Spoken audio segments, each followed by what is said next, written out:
What if your sunscreen was skincare? Deeply nourishing, soothing, protective. Oh, and you could make it yourself at home. Today I'm showing you how to create a creamy, non-greasy SPF 50 in a super convenient stick form. It melts into the skin, feels amazing, smells beautiful, and yes, even my boyfriend who used to hate sunscreen is now a big fan of it. Before we jump in, here is why I choose a physical sunscreen over the chemical one. Physical sunscreens like the one I'm making today create a protective barrier on the skin. They start working immediately, don't clog pores, and are less likely to cause irritation. The star of this recipe is Non-Nano Zinc Oxide. Not only does it block UVA and UVB rays, but it also helps with acne, irritation, redness, and even blackheads. It has a calming, healing effect and creates a beautiful, natural-looking skin finish. So let's make it! First, I measure 8 grams of shea butter, 11 grams of soy wax, 8 grams of jojoba oil,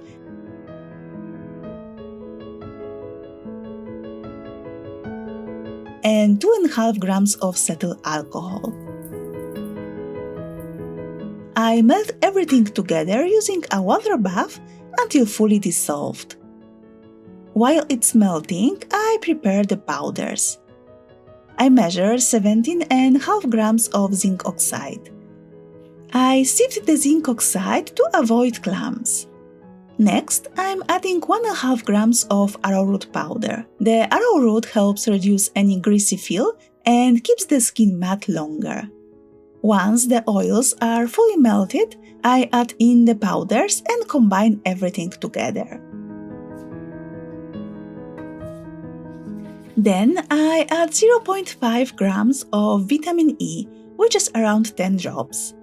This protects the oils from going rancid and also has great anti-aging benefits. As for essential oils, I added 3 drops of lavender and 2 drops of frankincense. Both are soothing for the skin. If your skin is sensitive, feel free to skip them. And definitely avoid citrus essential oils as they increase sun sensitivity. To blend everything, I used a milk frother, but it got a little messy, so I think a regular mixer would work better here. The mixture should still be warm, so you can easily transfer it into a container.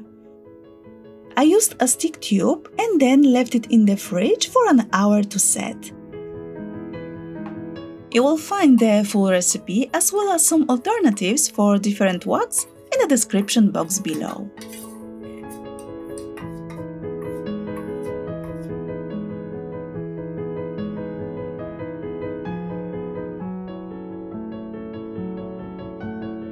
The final consistency is super creamy, but it still holds its shape as a stick. It glides beautifully on the skin, feels lightweight, and absorbs really well. No greasiness and no heaviness.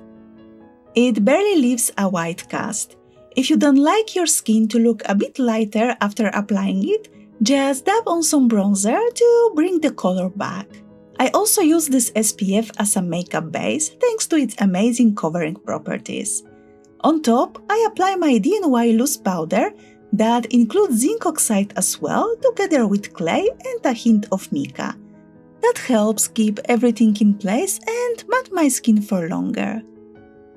Then I add a touch of my DIY blush, which I also use on my lips to add a little bit of color. Then I fill in my brows as I didn't make my henna and indigo recently, and then finish with mascara. And that's it! A simple, skin-loving, everyday makeup routine that still lets my skin breathe and glow. And if you'd prefer a lighter SPF in a cream form, one that doesn't leave any white cast, I've got that recipe too on my channel. Let me know in the comments if you would like to see a tinted version of this SPF next. Thanks so much for watching, and don't forget to protect your beautiful skin naturally. See you in the next video, bye bye!